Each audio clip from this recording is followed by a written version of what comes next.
Good evening and welcome to this week's edition of What's Going On.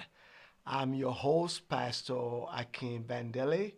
We welcome you tonight. Welcome. Welcome to all our viewers in Houston and in different areas of Texas and maybe even outside the country. We're going to wait maybe a few minutes for some of our folks to join us. We welcome all of you that's watching us on YouTube and all of you that are watching us on Facebook. If you're in Houston, you all know we had some rain today. So I hope everybody got some rain so that your grass, got some water to grow. Hopefully it's not just growing weed. But welcome tonight. We have a great program for you tonight. And this is by popular demand. People are asking questions. People are wondering what is going on with my relationship. So that's what we're going to talk about tonight. I've had several programs where we talk about marriage and married people. And people kept asking, Pastor, when are you going to talk about singles or single again? So do me a favor. If you are single and you are watching us, get all your single friends, all the single ladies, get them all to jump on our program tonight, and get all my single brothers to jump on the program tonight. We are going to have some conversation. If you have questions while we are talking tonight, go ahead and just post your questions, and my AV team will let me know what your questions are, and we'll try to endeavor to answer those questions for you tonight. And my topic just says, help, I want to be married. Help, I want to be married.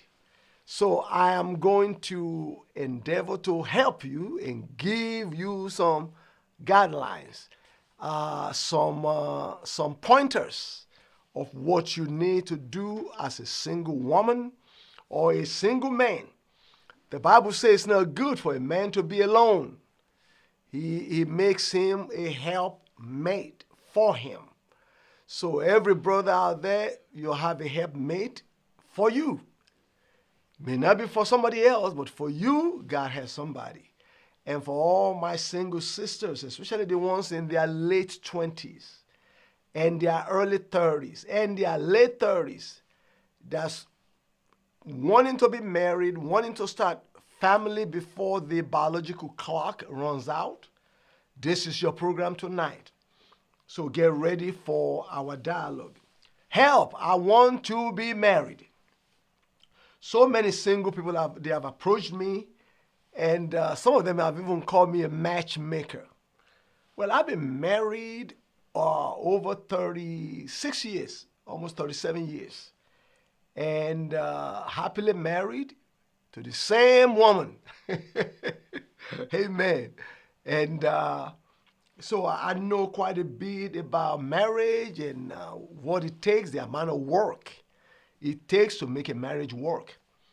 But when it comes to the singles, it doesn't seem like there is too many things out there for singles that are especially wanting to live for God, wanting to live a chaste life or a life of purity. Now, if they want to be a whore, yeah, they can. They do that every day. If they want to be a male gigolo, you can find them a dime a dozen. But the ones that really are serious about their relationship with God and want to have a wholesome relationship with an opposite gender, to be married, it's been a challenge for many of them. Some people, they have issues because they don't really go nowhere. They go to work, they come home, they go to church, they come back home, they go to the grocery store, and many times they're having the groceries delivered. So they don't have an avenue to meet people. So they're saying, and I'm getting older now. I want to be married before it's too late. Well, it's never too late to be married, but to have family, to start your family. You don't want to wait till you are 50 unless you are planning to adopt a child. So we're going to talk about how, what things, what help can we give you in order for you to start looking towards, having a spouse. So finding a spouse for marriage is actually a personal journey. It's a unique journey. It's different for everyone. Okay? Each individual is different. So you can say this is the way that person find a spouse, that's the way I'm going to find a spouse. No. It's a journey, it's an individual journey, it's a personal journey, it's a unique journey for each individual. Now, there is no one size fits all either. There's no, okay, yeah, if you do it this way, you'll find a spouse. Or if you do it that way, you find a spouse. So there is no one size fits all. Okay? But I'm going to give you some general steps that may help you in the guide as you are in the market to meet somebody that can actually lead to a marriage. Excuse me. So again, welcome all of you tonight. I'm going to try to get to my comments to see if there's any comments out there before we start discussing some of this stuff tonight. If you have comments, or if you maybe wants to ask me questions live, I can give you a phone number for you to call us, and we'll be able to take that call. Okay? So I'm actually I'm waiting to get my comments up so that I can see everyone that's coming. I see Genevieve Jacko. Good evening. How's everyone doing? Everyone is good. Everyone is good. Amen. I believe that's the only comment I have. Amen. Amen. Amen. So if you are watching us, again, go ahead and share the video. Invite your friends to join us. We are talking about single people. Single people. What I want to give you some guides, some help to help you in your search. Well, let's start by first thing first. For you to try to bring somebody into your life, you've got to do a self-reflection. A self-reflection. Take time to work on yourself.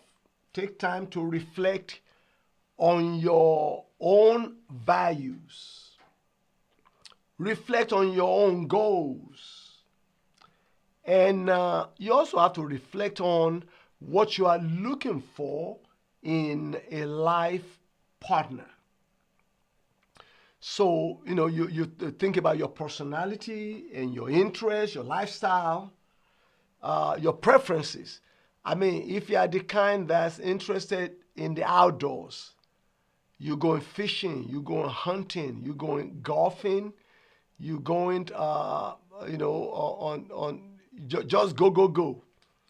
You have to consider that to make sure you don't hook up with somebody that does not like to go anywhere. Don't hook up with somebody that's a homebody, because that will keep you guys apart. Because one party will be gone, the other party will just stay home, so they might as well remain single. So you have to think about your own interests. What are you interested in?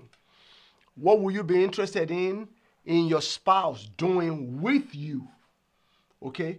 You also have to think about lifestyle preferences. Are you a drug dealer? Are you looking for another drug dealer? Are you a drug addict and you're looking for another drug addict like you? Are you a business person looking for somebody that's also business oriented? Are you a Christian looking for somebody that's also a Christian that loves the Lord? So you got to think about those lifestyle preferences. Are you the kind that like you like to spend a lot of money? Okay, you just like to spend, spend, spend, spend. You have to think about that, because if you go marry somebody that spends, spends, spends, spends, spends, also you're going to be broke, broke, broke, broke, broke. Okay, so you got to think about your lifestyle interests. Now, also, lifestyle preferences. You have to think about your personality. If you are an outgoing person, do you want to marry somebody that's also outgoing? If you are a timid person, do you want to marry another timid person? Somebody says that people that are different, they attract one another.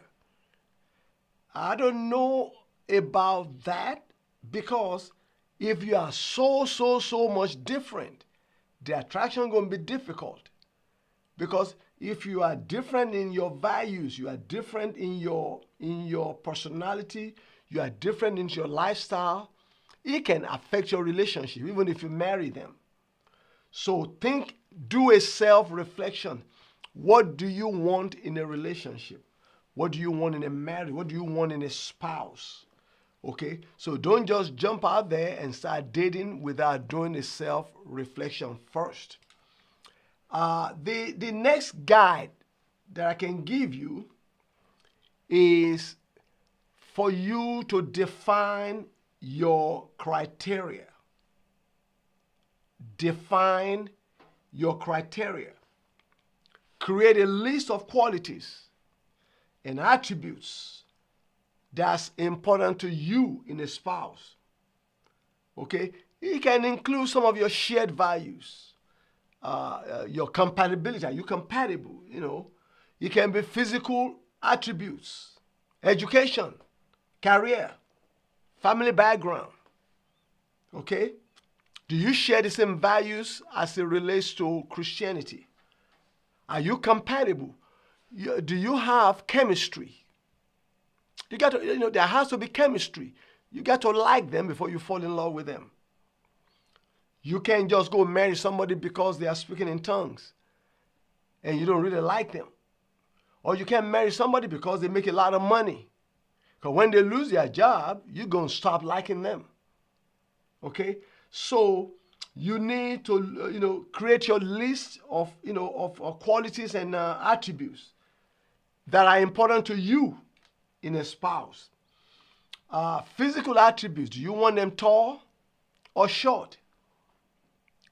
Do you want them heavy set or skinny? Do you want them light or dark? Do you want them muscular or flabby? You got to make a decision. If your physical attributes is for your spouse to be heavy set, like 220 pounds, or 240 pounds, or 200 pounds, if you go marry somebody that's 110 pounds, you're going to have problems, because you're never going to be able to fall in love with. You're going to fall in love with that person. You're going to think, oh, I marry a bone. Because your physical attribute that you are looking for a woman that's plump, that got a lot of meat on them. Okay? And so if you want a 250-pound woman, don't marry a 110-pound woman, because it's going to become a problem. You're not going to be able to feed them for them to get to the weight that you want. Okay? And if you want a skinny person, somebody that's slender, that's in shape, and you go marry somebody that's 200 or 250 pounds, thinking that you can take them in the gym to make them look slim, that's not going to work. You're just going to, you're going to have a lot of problems. So make sure you define the physical attributes that you want in a mate. You may want to think about education. When I was making my list of getting married, I wanted certain criteria, certain qualities. Now, I didn't get everything that I wanted, But I got most of the stuff that I wanted. Because what I didn't get was not that much. It's not that important. It wasn't a deal breaker. Let me put it that way. Even though I wanted it, it wasn't a deal breaker. I'm 6 feet. I wanted somewhere that's about 5'10", 5'11". I married a 5'5". It wasn't a deal breaker because, when I met her, we had chemistry. It was love at first sight, so the chemistry was there. So the height wasn't a deal breaker for me. Okay? Now, if we didn't have chemistry, that would have been a red flag, a deal breaker right away. Or if my wife, if she had a lot of tattoos on her forehead, in her ears, on her neck, it'll be a deal breaker for me. If she had sudden attributes or sudden physical attributes that I wanted, like I said, the height, it wasn't a deal breaker. Okay, so I said marry her. Now, education, I wanted her to have at least a bachelor's degree. Well, the wife that I married didn't have a bachelor's degree, but having that education was not a deal breaker for me. It was in my list of qualities, but it was not a deal breaker. So what I'm trying to tell you is you can have your qualities and your criteria and your attributes all listed, but as you go down that list, some of them may not be deal breakers to where you can still develop a relationship with that person, even if they don't meet all your 10 or 15 attributes that you are looking for. So education, also career. For me, career was not important as long as the woman is not lazy. Career was not important, but for some people, if you're a medical doctor, you may want to marry a nurse, or marry another medical doctor, or marry a psychologist or a psychiatrist. So, you got to look at your criteria. If the education and the career is important to you, and if it's a deal breaker, don't marry the person, because once you marry them and you try to push them to go get a doctorate degree, it's not going to work.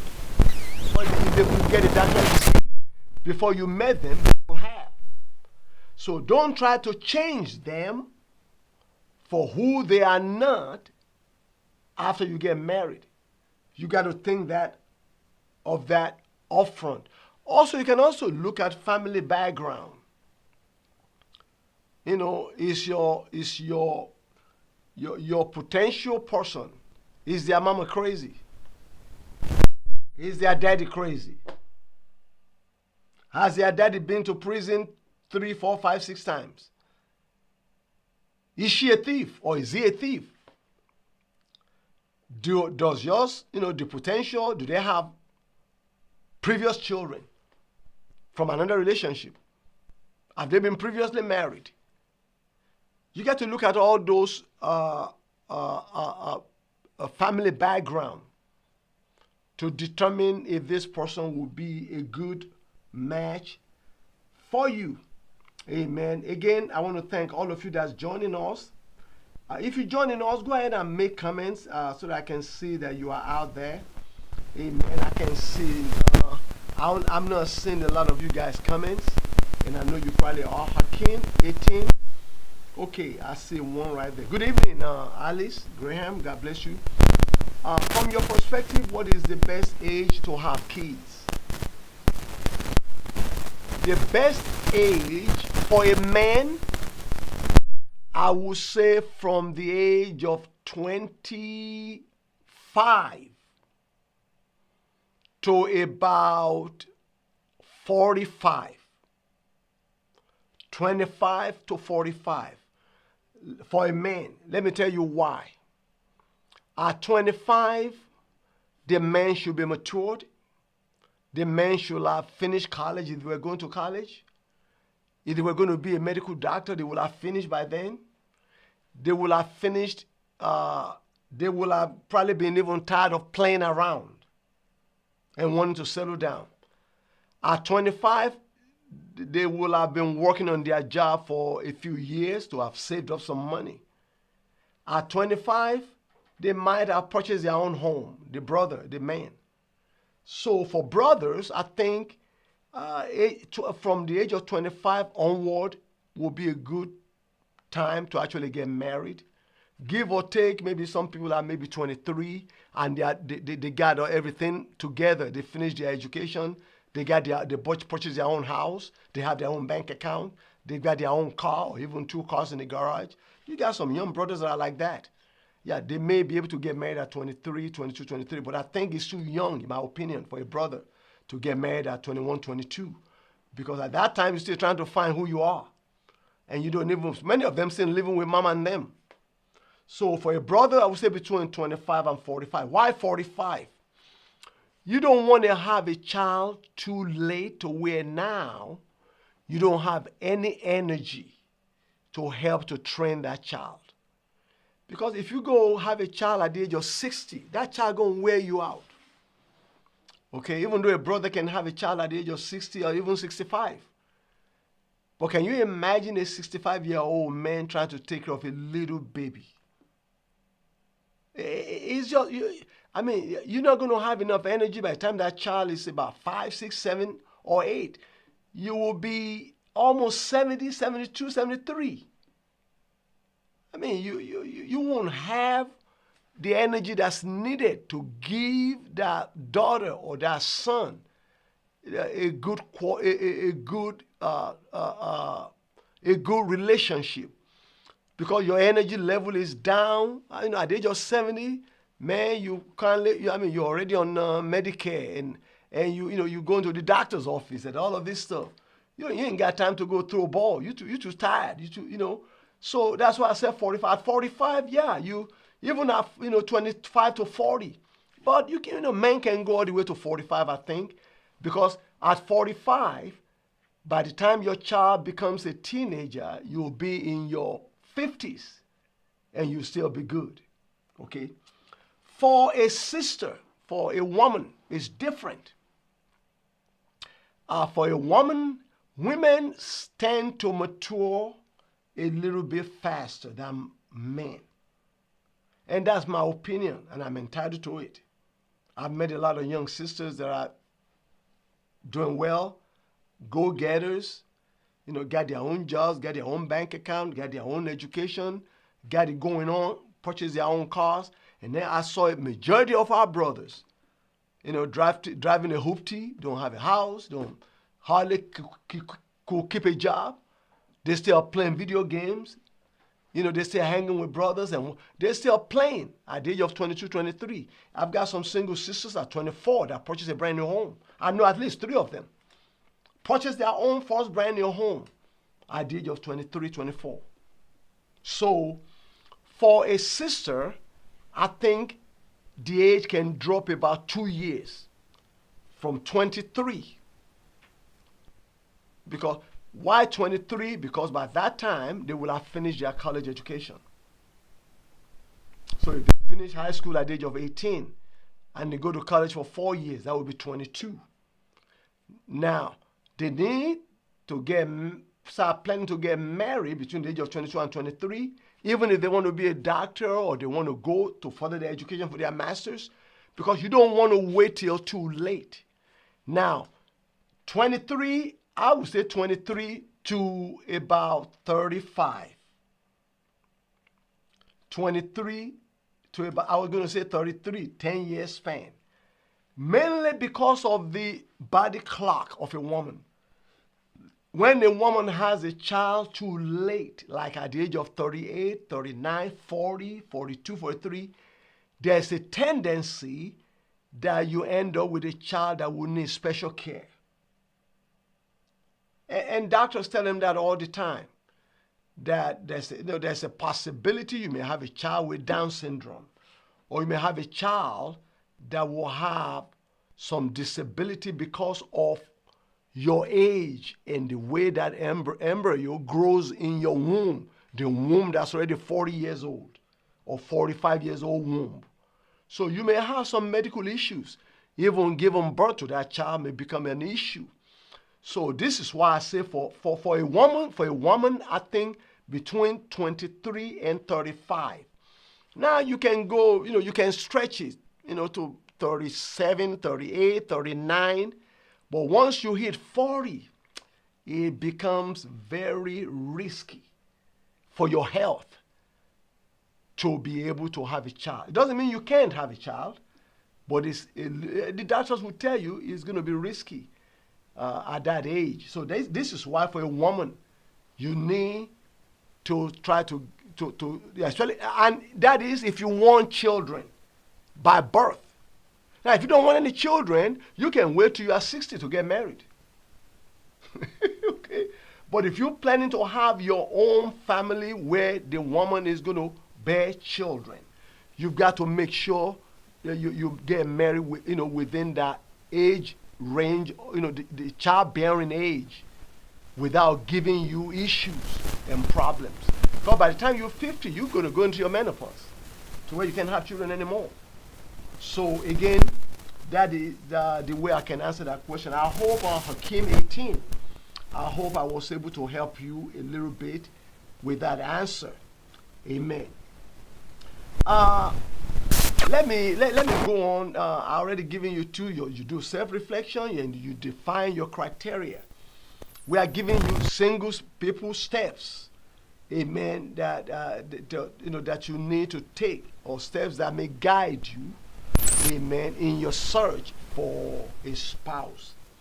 Number 3, you need to expand your social circle. Expand your social circle.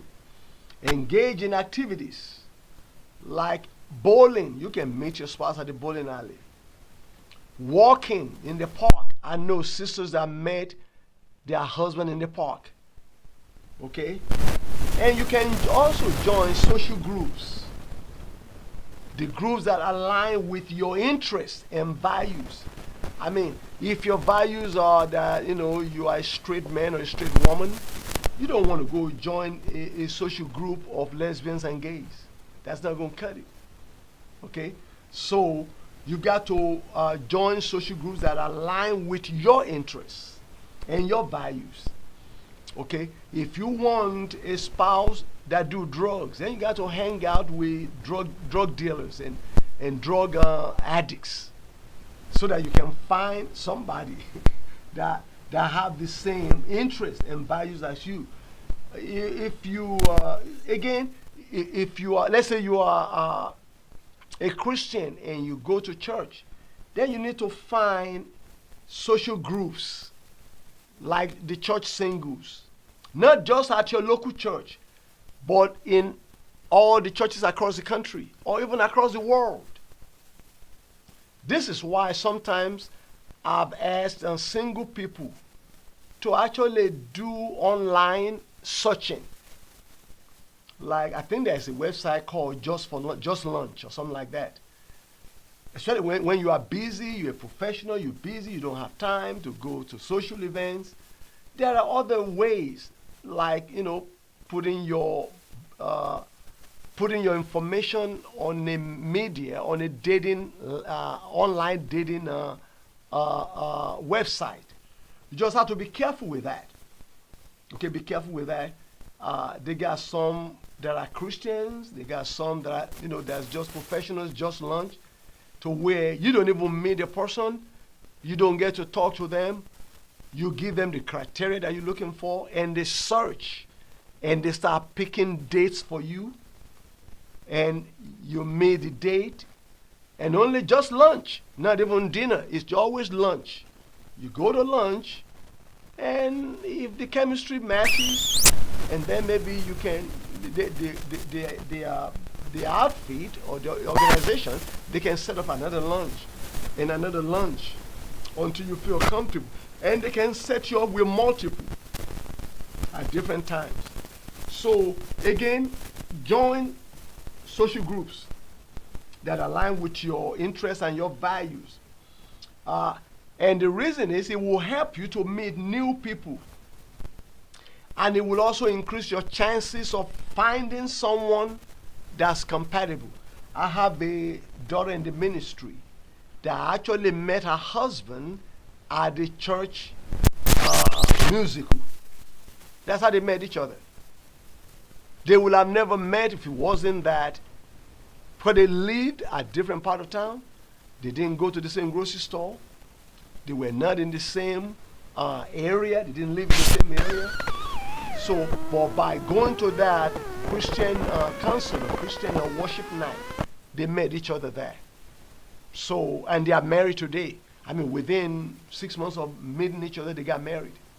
So so again, it's good to have those social groups that align with your interests and your values. Okay. If you have any questions, feel free to ask, and I will take those questions. Let me go online to see if I have some questions. I need to refresh my screen just to see if I have some. Let's see. I'm looking for your questions. So give me if you okay. I got some right here. Ali said earlier is better. Hey, Brother Bayo, good evening. Good evening. Thank you for joining us tonight, Brother Bayo. God bless you. Alice, God bless you. Mrs. Roberts, good evening. God bless you. Alice Graham said, true, between 25 to 30. I think 45 is too late. I believe that too. 25 is too late for a woman, especially if you want family. If you don't want a family, it's not too late. But don't be a 45-year-old woman trying to find a 29. It's not going to work. If you're a 45-year-old woman, the men that will be interested in you will be the men that are in their 40s, 50s, and maybe 60s. They may already actually have their own families. They may have children already. So for sisters, if you're planning to have your own children by birth, I mean, people can adopt children. You can adopt children. You can be a foster parent for children. But if you wanted to have your own family that you birth that child between the age of, I said 23 to about 35. Again, between 35 and 40, you are stretching it. You are really stretching it. Your clock is running out. It doesn't mean you cannot have a child at 40, but you run a risk of having a health issue or the child having some health issues because of your age. Okay. Mrs. Roberts said, I'm seeing more younger mothers with children with disabilities than older women nowadays. Very good question. Very good comment. Some of the younger mothers with children with disabilities, what I've seen from my observation and research, number one, some of those mothers were on drugs, either legal or illegal drugs, taking the wrong birth control before they got pregnant, taking some of these painkillers in excess while they are pregnant, or maybe having some female issues that they did not detect before they got pregnant. Also, I don't know if you all realize that COVID brought a lot of that on also. COVID, between many kids that were born between 2018 to 2022, I've seen a lot of them with some disabilities. Or I would say, I wouldn't say disability, but they have challenges. Either health challenges with their lungs, with their kidneys, with their heart, or some with Down syndrome, some with autism, some with developing properly, or some even born premature. And I've seen a lot of that between 2018 and 2022, which I attribute to COVID long-haul effects on those young mothers. But besides COVID, there are some young mothers that, like I said, may have been on illegal drugs or legal drugs, or they may have had some health issues that they did not know. Like maybe they have fibroids or they have some kind of female issues that they didn't realize it before they got pregnant, and that affected their pregnancy and their child. So, Sister Roberts, like I said, there's no one answer for that. Every individual is different. Every home is different. Every mother is different. There could be a mother that was healthy as a horse, no problem, got in an accident while she was pregnant, but didn't realize there was nothing wrong with the child until she has a child. So it is a lot of moving parts, or there's a lot of things that could cause that. So, but it's very rare for younger mothers that are healthy, don't have any previous medical issues, didn't go through COVID, not on drugs, legal drugs or illegal drugs, that have this. So again, I hope that kind of clarify some things with the young mothers that may have children that have health challenges. Okay. Mr. Ramos said, I think most women have been going into menopause. That is right.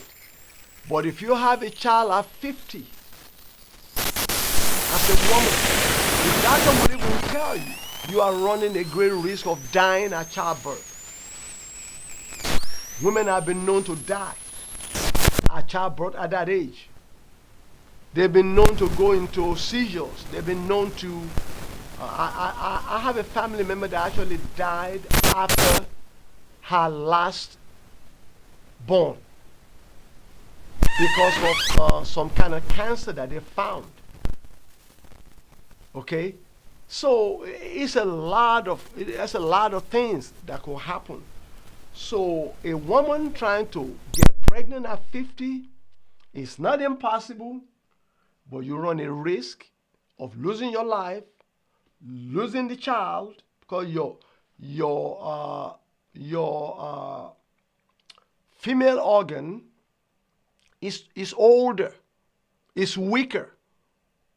I mean, there are some women at 50 that need to wear diapers because they laugh and they pee on themselves. So can you imagine carrying a baby at the age of 50? Your uterus is older. You may have fibroids. It could be any medical thing. Now, if you are very healthy and your doctor say yes, well, the doctors usually they're gonna talk to you that, hey, listen, we're gonna check this baby during your pregnancy, because they know it's a high risk pregnancy at that age. So that's all I have to say about that. Okay. Jacko say I'm not giving up. Sister Jacko, don't give up on getting married, but don't you dare go get pregnant at the age of 65. Don't you dare. If you have not gone through your menopause and you say, well, I just have my own another baby. That's very risky. Jacko, that's very risky. But don't give up on getting married. Oh, no. You can get married at 80. You know, if you're still able to move around and able to, you just want to have a companion, yeah. I knew a mother that passed away. I remember when she was in her late 70s. She'd been widowed for like 30 or 40 years. And one day we were just talking. She said, well, I said, mother, you want to get married? She said, well, if I can find an old man that will marry me, or a young man that's not too young. I said, why, mother? She said, because, hey, you see me, I'm walking real slow. Can you imagine if I go marry a man that cannot walk? Who is going to push the wheelchair? She said, somebody got to push the wheelchair. And you don't want to go marry a young guy that's still very sexually active. You're going to kill the 70-year-old woman. I mean, can you imagine a 70-year-old woman marrying a 35-year-old man? You're going to die. Or he's going to have some spares on the side. He just married you for you to croak so that he can inherit your house, inherit your money. That's the only reason he married you. If you're 70 years old and you go marry someone that's 35, you sugar mama. That's all you are, because, or you 85 and go marry a man that's about 40. It's going to be tough for him to be faithful to you, because your body clock is winding down. Okay? So there has to be age compatibility there, to where it's not a big spread, like 40-year difference or 45 years difference between the ages. That's a disaster. And be careful. Can you imagine you in your 60s or 70s, you go marry a 25-year-old, and here you are home having seizures, brothers, and she going, "Stop playing with me," and you go, "Come here, come here." So, why don't play with me like that? And here you having a seizure. Because she don't know. She see your symptom, and your mouth is twisting. Why are you drooling at the mouth? Close your mouth. You spitting on the carpet. She's 25 years old. She hasn't lived life. She don't understand none of that stuff. And you're going to die a horrible death. She going to inherit all your stuff. So some of your old guys out there that's trying to, you're 40, you're trying to marry, you're trying to fool with 220s. That 220 going to kill you. All right? So that's all I'm going to say about that. Let's keep it moving. Let's keep it moving. Okay? Again, if you have any questions, go ahead. I'm enjoying this. So expand your social circle. Number 4, online dating platforms. I believe I mentioned that. Consider creating an online dating profile on reputable platforms that cater to your specific interests or goals. Be honest. Be clear about what you are looking for in a partner, and don't settle for what you don't want. Okay? Number 5, networking through friends and family. Inform your close family friends, your close family members and friends, rather, that you are actively seeking a spouse.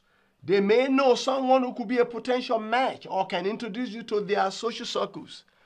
As a pastor, I meet a lot of handsome young men and a lot of beautiful young ladies. Guess what I do? If they approach me and say, "Pastor, I really, I want to be married someday, So when I meet people, guess what I do? I take a lot of pictures anyway. So I just show the pictures of the sisters or the brother. And if they say, "Oh, I like her. Do you want to meet her?" If he says yes, then no, I can't let you meet her right now. I got to talk to her first. So then I show his picture to the sister. And if she go, "Ooh, he's fine," I say, "Okay, he likes you too. Can I set up a date between both of you also?" I matchmake. I introduce them to each other. So yeah, you can find your mate through networking. Somebody introducing somebody else to you. Okay? Number 6, attend social events and gatherings. Community events, religious gatherings, social functions, where you have opportunity to meet new people and potentially find somebody that who shares your same values or your same interests. Okay? Number 7, take your time. Take your time. Don't rush into it. Finding the right partner takes time and patience. Don't rush into a relationship. Take the time to get to know someone before making a long-term commitments. Find out who they are. Ask questions. Befriend them. Go on several dates. Talk. Ask questions. Especially if you have the same chemistry, and you like them, they like you, the relationship is starting, you need to start asking a lot of questions. Questions, ask the brother, "Is that your real name? Is that your real name? Have you been incarcerated before? Do you owe IRS some money? Do you have a warrant for your arrest? How is your mama? How is your daddy? Are they still living? Are your mom and dad together, bro? Ask questions from the brothers, sisters. Ask him. Do you like dating men too? You're on the down low? Ask him. Because he may want to marry you just as a friend, even though it's on the down low. Okay? Ask questions. Do you like men too? Ask questions. Do you like to gamble? Do you have a house? Do you have plan to buy one? Are you working? Is that a full-time job? How long have you been on the job? Do you have savings accounts, checking accounts? Okay? Do you have some crazy family members? Nuts. How is your uncle? Your aunt? Ask questions. Any other brothers and sisters? Are they married? Are they single? Are they crazy? Does any disease run in your family? Diabetes, cancer, high blood pressure? Ask questions. Okay? Now, brothers, I know when you see chemistry, you need to ask the sister a lot of questions too. Is that your real name or alias? Have you been to prison before? For killing somebody, for killing a man? Ask questions. Can you cook? Or do you just fix it? Ask questions. How is your credit? Do you believe in working? Do you have a job? Do you have a bank account? Have you been married before? Do you have any children right now? Are you planning to have more children if our relationship go further? Ask questions. Are you planning to continue to work, if we get married? Or you're going to stop working and put me in a bind because I wasn't expecting for us to live on one income? Ask questions. After we get married, are you going to continue to work? Will you start a business? Do you believe in bringing funds together? Or you believe in what's mine is mine, what's yours is mine? Ask questions, brothers. Is that your real hair? Or a weave? Is that a wig? Or your natural hair? Ask questions. Is that your real bosom? Or you got a boob job? Ask questions. Is that your real lips? Or it's been pumped with stuff? I tell you what, on our next date, can you come without any makeup?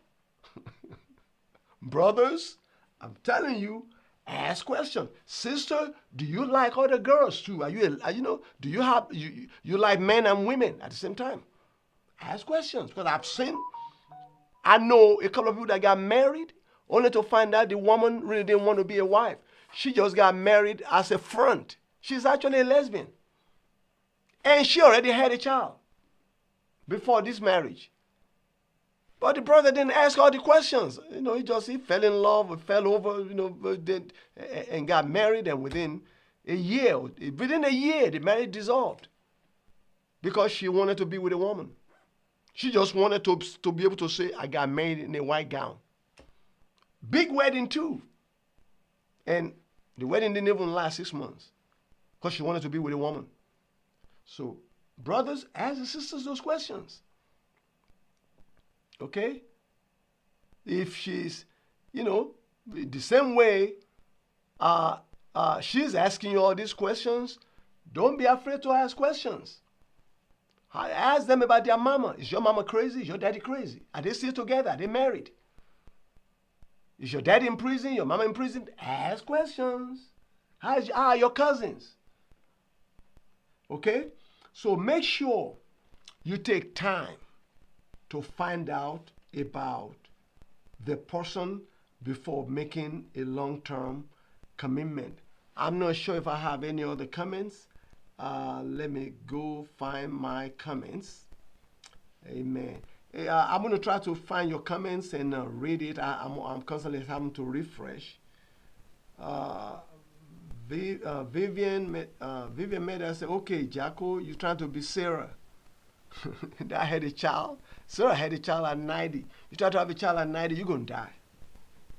So don't try to be Sarah. They not, these women are not built today like they were built way back then. The women that were, like I always tell my wife is a different, she comes from a different mode. The 50s kids. The 50s kids are different than the 80s kids. I'm telling you. Some of these women born in the 80s and in the early 90s, Jesus Christ. Brothers, you got to watch that. And also sisters, some of these brothers born in the 80s and 90s, you got to watch them. The brothers in the 50s, they love to work, they love education, they love to provide, and they love to take charge. But this new generation that we're in, they're not about all that. You got to come up with something to the table. They're not about to foot all the bills. Okay? Even while dating, you're going to go Dutch. You're going to pay for your own food. I pay for my own food. They'll free. But in my generation, in the 50s, man, it wasn't even talked about. For you to ask a woman to dinner and then you split the bill halfway. The children of the 40s and 50s, they don't wait for a woman to pay part of the bills. I mean, these men are self-sufficient. When they got married, they can make the woman a housewife because they got a house. Okay? So again, these new generations are built a little bit different era. Even their body is different. I mean, you can see a 15-year-old looks like she's about 30. And you can see a 38-year-old man. They look like they're in their 70s. I mean, they have no energy. Just drag. And slow as a snail. They walk slow. They talk slow. They think slow. It's just different. They are living. There's the money. Now, let me also say, because we used to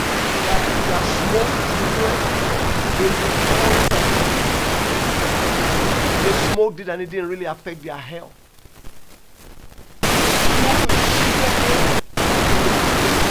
And you're going to get lung cancer.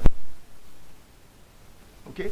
Because they are lacing all of these cigarettes, all of this food with all kind of stuff. The children of the 30s, 40s, and 50s, they grew their own food or they ate healthy because we had healthy choices in the grocery stores. But now everything is GMO. The children that were born in the 40s and 50s, we didn't have no cell phones. We didn't have no internet. We didn't have no television. In the 30s and the 40s, especially where I came from.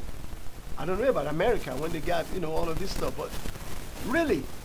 But the children of today, they have so many distractions. Social media. I mean, I didn't know nothing about Facebook, in the 50s. These are all new stuff.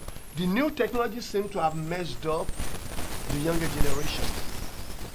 Okay? So again, we can blame them. We got to blame the society. We have to blame the government. We have to blame the manufacturers of food because they have to eat. But when you put stuff in their food that make them become obese, it wasn't their choice. The government or the food manufacturers put stuff in the food. Even though we have, in America, we have Food and Drug and FDA, Food and Drug Administration. I don't know how they got sugar in our milk. How did you get sugar in my milk? Who put sugar? Or who put cotton candy in my grapes? Who took the seed out of my watermelon? This kind of stuff is causing a lot of biological problems for our children. So my hats actually go out to them because they are dealing with a lot of stuff. Technology, the government, the atmosphere, all of this stuff, the food, the water, is bad now. I mean, so everything they are fighting against all odds. They are fighting a lot of stuff. So if they are able to get married and stay fit, you need to salute them. I'm telling you, it is difficult. So anyway, thank you for those comments. Let's see if we can deal with a couple more before my time is up tonight. So again, don't forget to take your time, amen, to find the right partner. Be patient. Number 8, communicate openly.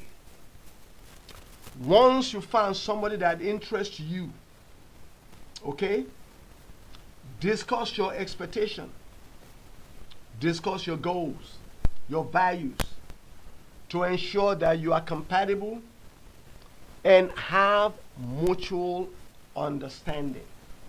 You got to talk. Amen. When I do premarital counseling, sometimes I've been in counseling where we find out one partner had 3 children and he's about to get married to this lady and the lady never knew. How does that happen? What did you all talk about before you came for premarital counseling? And she pulled out a gun. In the counseling, she pulled out a gun. I said, whoa!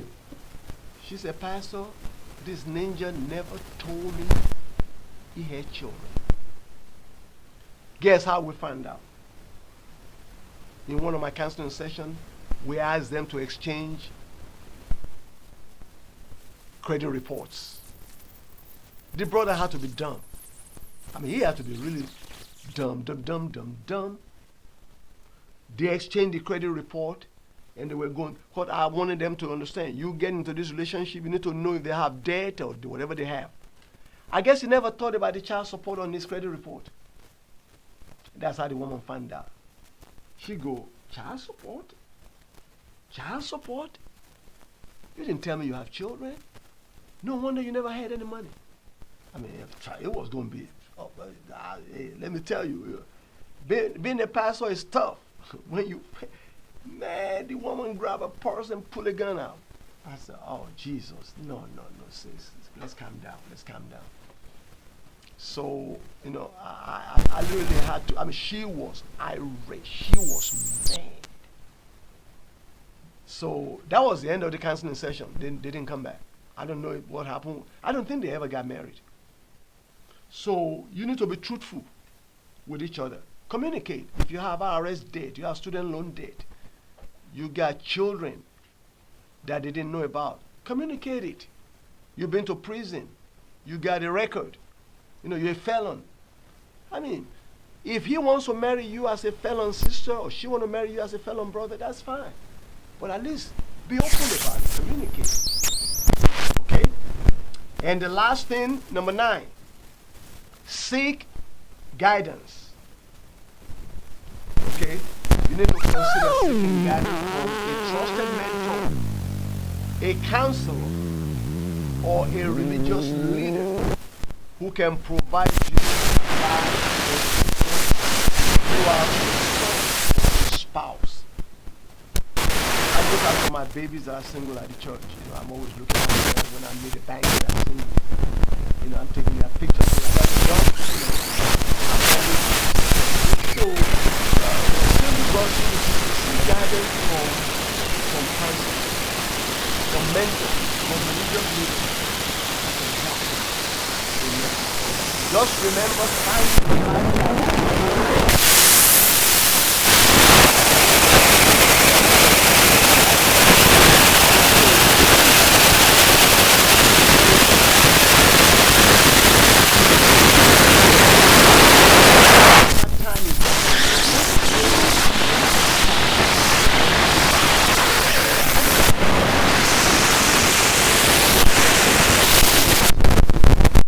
they were telling me, I'm sorry about that. Thank you, brother.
Again, sorry for the audio interference. Email me at pastor@newcovenant.cc if you can hear me. If you cannot hear me, I just put the information. I'm going to pin it so that you can write it down. And I just pin my email address. I promise to respond to your email and get with you and give you some guidelines. And if you have any questions, feel free to ask me when you email me, and I will respond to your email. I thank you for joining me tonight. You know, this is why I'm here on this platform every Thursday at 7:30. It's not because I don't have nothing to do. I could go fishing, I could go golfing, I could go bowling. But I wanted to come to talk about what's going on. So until next Thursday at 7:30 Central Standard Time on YouTube, and if you're watching me on Facebook, this is yours truly, Pastor Akin Bandele. God bless you. I love you. Good night, family.